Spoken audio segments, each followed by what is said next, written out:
Good morning class 12। आज हम लोग कबीर के पद पढ़ेंगे। कबीर के पद मैंने पहला क्लास में आप लोगों को तुलसीदास के पद पढ़ाया था। आज हम लोग कबीर के पद पढ़ने जा रहे हैं। कबीरदास, सबसे पहले हम कबीरदास के संक्षिप्त जीवन परिचय को समझेंगे।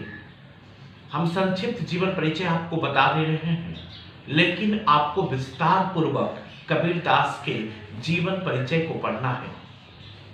कबीरदास का जन्म जो है काशी में सन 1398 ईस्वी में हुआ था। कबीरदास का जन्म काशी में 1398 ईस्वी में हुआ था। याद रखिएगा, सन 1398 ईस्वी में। ये लगभग है, विद्वानों का, अधिकतर विद्वानों का यही कहना है कि कबीर का जन्म 1398 ईस्वी में काशी में हुआ था।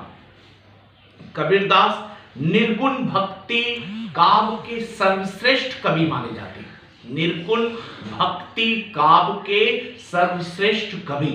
जैसे भक्ति धारा के दो भक्ति धारा के दो रूप है, एक निर्गुण और एक सगुण। तो निर्गुण भक्ति धारा के सबसे सर्वश्रेष्ठ कवियों में से कबीरदास का नाम आता है। विद्वानों का कहना है कि कबीर का जन्म जो है विधवा ब्राह्मणी के कोख से हुआ। वो विधवा समाज के लोक लाज के कारण सोसाइटी के डर से बच्चे को लहर तारा नामक तालाब के किनारे छोड़ दिया, और इसका पालन पोषण, कबीरदास का पालन पोषण नीरू और नीमा नाम के मुसलमान के घर में, नीरू और नीमा नाम की दंपति ने, पति पत्नी ने मिलकर कबीरदास का पालन पोषण किया।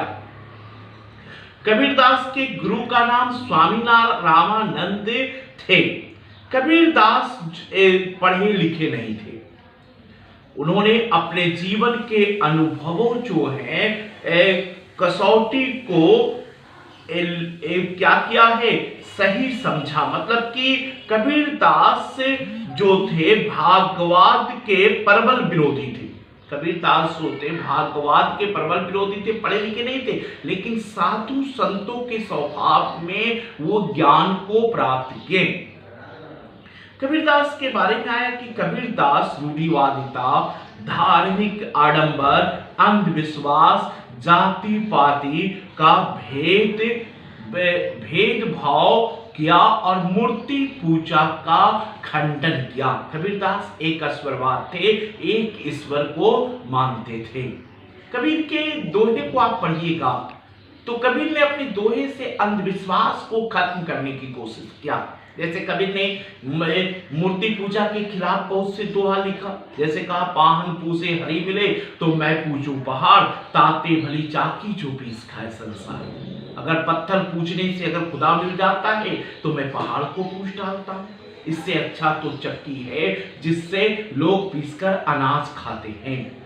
तो जहां हिंदुओं को कहा, वहां मुसलमानों को भी कबीरदास ने नहीं छोड़ा। कबीरदास ने मुसलमानों को भी कहा, काकड़ पाथर जोड़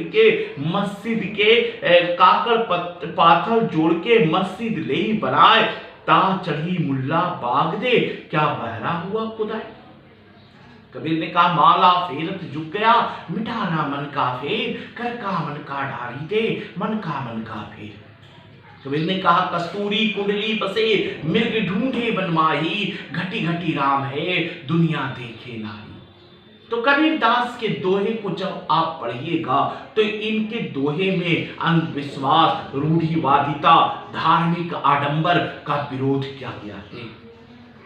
कबीर ने गुरु के महत्व को ऊपर अपनी बहुत से दोहे को लिखा है। आइए कबीरदास के दोहे का हम अध्ययन करते हैं। पहला दोहा हम पढ़ते हैं। कबीर का पहला दोहा है, ज्ञान प्रकाशा गुरु मिलिया, सो जिनी विसारी जाए। ज्ञान प्रकाशा गुरु मिलिया, सो जिनी विसारी जाए। मतलब कि ज्ञान का प्रकाश गुरु से प्राप्त होता है। ज्ञान किससे प्राप्त होता है?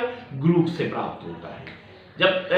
और इसलिए जो गुरु आपको ज्ञान देते हैं, जो गुरु, जो शिक्षक, जो गुरु, जो उस्ताद आपको इल्म देते हैं, ज्ञान देते हैं, सोचनी विसारी जाए, उस गुरु से आप अलग मत होइए।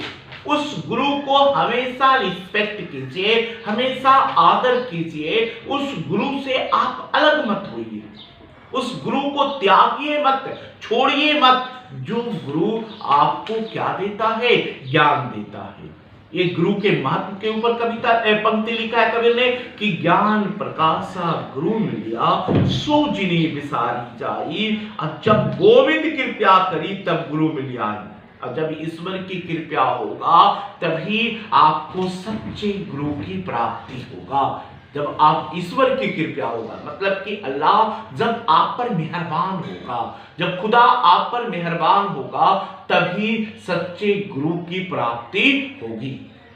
दूसरा पंक्ति में कबीर कहता है कि जा गुरु मिलिया ना शीस भया, ना गुरु मिलिया ना शीस भया, लालच खिलवाड़ा। दोनों बूढ़े धार में चढ़ी पाथल की नाव।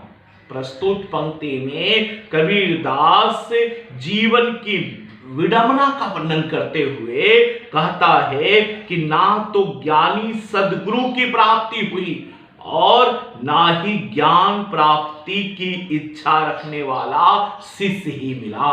ना आज ज्ञानी सद्गुरु की प्राप्ति हुआ और ना ही ज्ञान प्राप्त करने वाला शिष्य मिला। दोनों ही ज्ञान के लालच में, ज्ञान के नाम पर लालच का खेल खेलते रहे। ना गुरु मिलिया ना शीस भया, लालच खिलवाड़ा। दोनों ज्ञान के नाम पर क्या खेल रहे हैं? लालच का खेल खेल रहे हैं, एक दूसरे को धोखा दे रहे हैं। आज गुरु शिष्य को धोखा दे रहा है और शिष्य गुरु को धोखा दे रहा है। दोनों ज्ञान के नाम पर क्या कर रहा है? एक दूसरे को धोखा दे रहा है। दोनों बूढ़े धार में चढ़ी पाथल की नाव। जब दोनों एक दूसरे को धोखा देंगे तो दोनों अपने लक्ष्य को प्राप्त नहीं करेंगे, दोनों अपने लक्ष्य को प्राप्त नहीं कर सकेंगे। कवि कह रहा है इस प्रकार दोनों संसार रूपी सागर की मझधार में क्या हो जाएंगे? डूब जाएंगे। दोनों संसार रूपी सागर के मझधार में डूब गए, अपने लक्ष्य तक नहीं पहुंच पाए, क्योंकि दोनों एक दूसरे को धोखा दे रहे हैं। ठीक वैसे ही जैसे कोई पत्थर की नाव के सहारा लेकर सागर पार करने की कोशिश करे और बीच में डूब जाए, शिष्य और गुरु का हालत उसी तरह हो जाएगा जैसे कोई पत्थर की नाव पर चढ़कर सागर पार करना चाहता है। तो यहां पर कवि कह रहा है कि आज ना सच्चा गुरु है और ना ही सच्चा शिष्य है, दोनों एक दूसरे को क्या कर रहा है? धोखा दे रहा है। तीसरा दोहा आज पढ़ेंगे, आज 3 तक पढ़ेंगे, इसके बाद हम नेक्स्ट क्लास में आपको पढ़ाएंगे। तीसरा दोहा पढ़ते हैं, जाका गुरु भी अंधला चेला खरा निरंतर। अंधे को अंधा ठेलिए दुनियों कुप पड़न, जिसका गुरु अंधा, अंधा का मतलब अज्ञानी। यहाँ पर अंधा आंख से अंधा का नहीं कह रहा है, मतलब कि कभी कह रहा है कि जिसका गुरु अज्ञानी है, जिसके गुरु के पास ज्ञान नहीं है, उसका शिष्य भी क्या होगा? अज्ञानी होगा। हमेशा ज्ञानी गुरु को तलाश करो, इल्म रखने वाले गुरु को पास जाओ, क्योंकि जिसका गुरु ही अंधा होगा उसका जो शिष्य होगा वो महाज्ञानी होगा। और अंधे अंधे ठेलिए, एक अंधा दूसरे अंधे को क्या करेगा? ढकेलेगा। एक अज्ञानी दूसरे अज्ञानी को ठेलेगा और दोनों कुएं में गिर जाएगा, मतलब दोनों को लक्ष्य की प्राप्ति नहीं होगा, दोनों को ज्ञान के, दोनों अपने जो लक्ष्य है, जो एम्बिशन है, उसको प्राप्ति नहीं होगा। यहां पर कवि कहता है कि जिस कबीर गुरु की योग्यता पर प्रकाश डालते हुए कह रहा है, ध्यान से सुनिएगा, कि जिस शिष्य का गुरु भी अंधा, अंधा का मतलब क्या होता है? अज्ञानी है, एक शिष्य भी पूरी तरह से मूर्ख है, मतलब कि उसका शिष्य भी क्या होगा, पूरी तरह से मूर्ख होगा। वो दोनों कभी भी लक्ष्य तक नहीं पहुंच पाएंगे। एक अंधा दूसरे अंधा को क्या को बिना देखे ही ठेल ठाल कर मार्ग